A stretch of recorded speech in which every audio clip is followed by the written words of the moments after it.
Okay, as for the first step, we're getting it jacked up, getting jack stands under it, and going to get the wheels and tires off. As you can see, the front is jacked up. Jack stand placement on the frame on both sides. Next, we'll remove the tires. Okay, next, loosen both track bar ends. Loosen, do not remove it. And take out the 10mm bolts that hold the heat shields over the upper control arm so we can loosen the control arm bolts. We're going to loosen all 4 control arm bolts. Track bar 21. It's got a captured nut on the back, so you just loosen it up.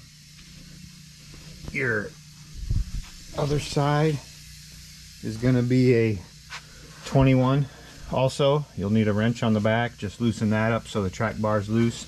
And then we're going to loosen all 4 of the control arm bolts just so we don't bind any bushings, and it allows the front axle to flex properly to get these springs and everything changed out.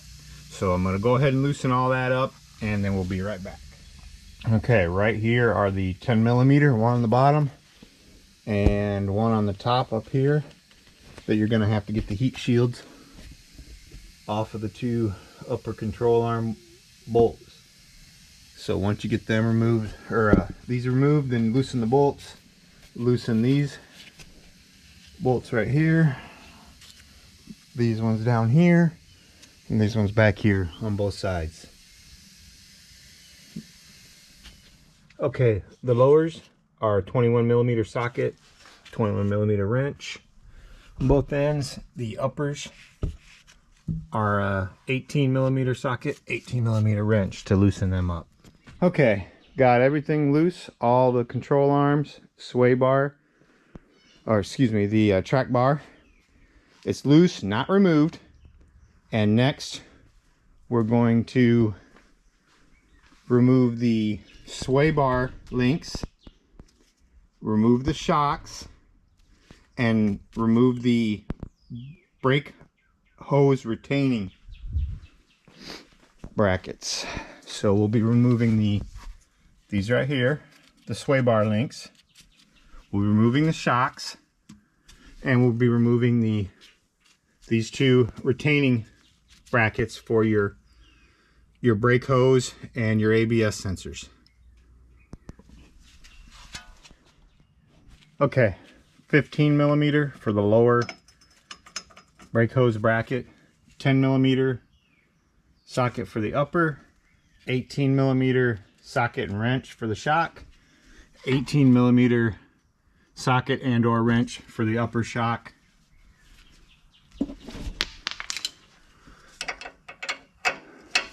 18mm for your sway bar links. Okay, next, on the passenger side, they want you to come in here and disconnect this connection right here on your differential and undo.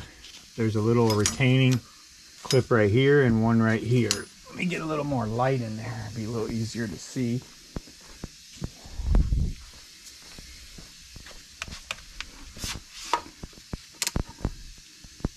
Okay, so this is your connection right here that you'll disconnect. This is the little plastic retaining clip right there, and there's one right there. That way it doesn't stretch the wires when you lower it. So we'll remove them, and then we'll go ahead and let the axle down and remove the springs. This side's already let this side down. As you can see, everything's loose, nothing's stretched.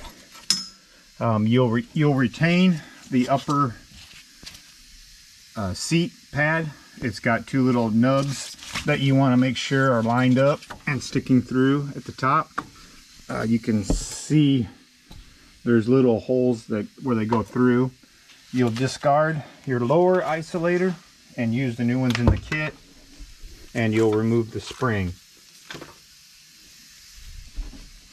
So then we'll be ready to reassemble here in just a second. Let me get the other side all taken apart. Okay, this is our new spring from the kit. This is our new lower isolator. I had ordered some Daystars that were supposed to be better, but they didn't come in time, so I'll have to, if I need them, if I get spring bow, then I'll put them in later. I am also adding a 3/4 inch Daystar spacer to the top to help level out the Jeep overall. So let's go ahead and get this put in, and we'll get this side jacked up and secure, and we'll move to the other side.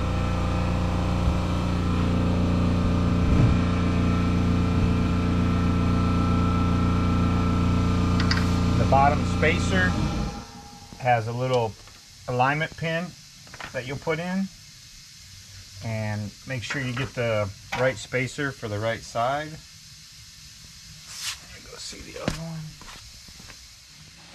Okay, as you can see, the spacers have letters indicating this says L. The other one has an R, so you know which one goes on which side. Alignment pin goes in the hole, just like that.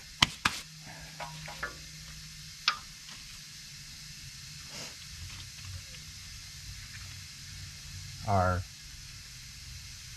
3/4 spacer in the spring. We need to make sure this isolator is lined up there.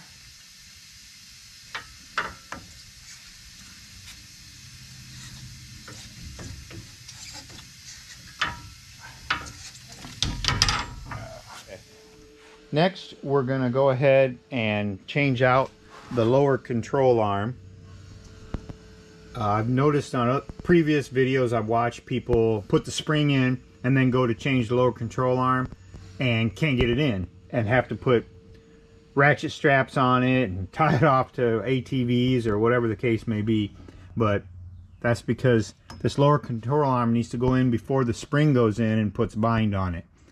So we're going to go ahead and remove that lower control arm and put the new lower control arm right here, which is approximately 1/4 inch longer for the lift. Okay, while I got it tore apart and it's easier to get in there, I'm going to go ahead and put in the Synergy Manufacturing track bar and sector shaft brace. Right here's all the...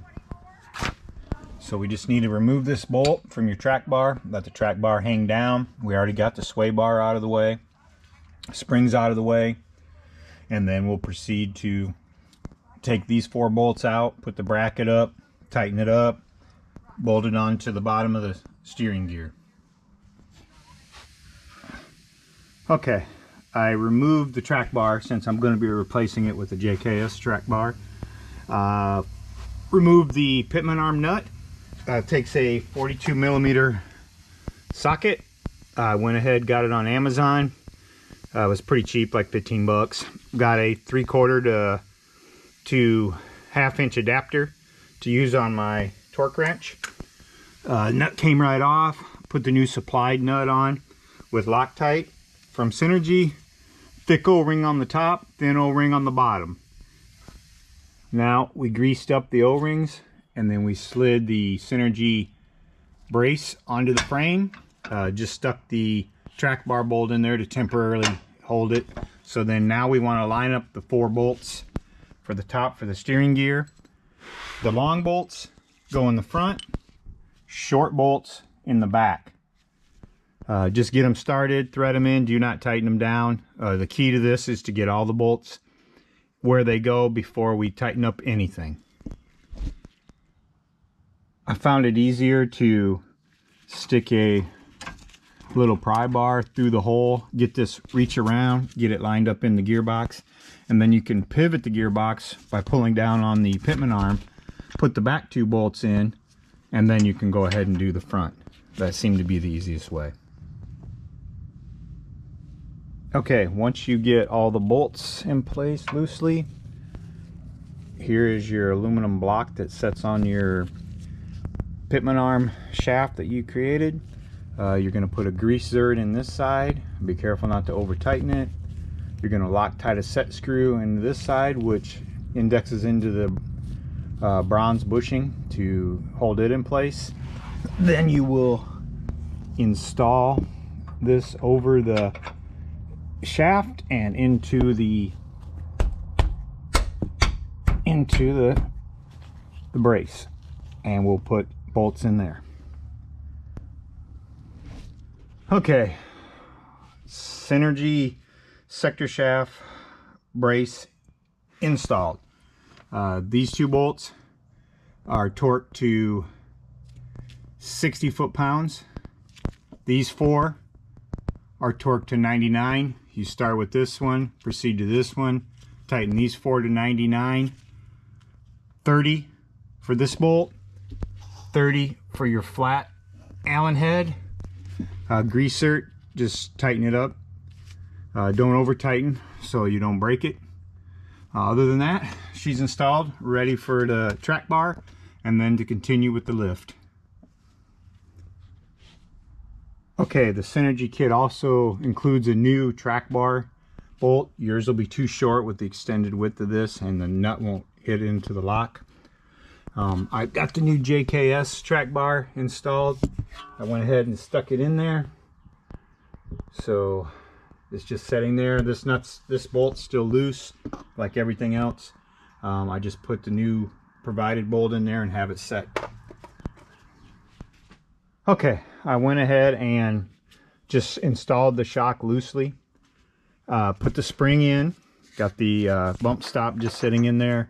Everything's loose. I'll tighten it once we get the other side, but I needed the shock in here to support this side, so then I can go to the other side, replace a lower control arm, and put the spring on the other side. And then I'll tighten everything up once we're all done. Make sure that you index the shock properly. This has an offset. It needs to be set properly or it'll throw off the shock angle. I also added a 3/4 inch spacer to the top, as you can see, to help level the truck out, because it'll still have a rake if you do not.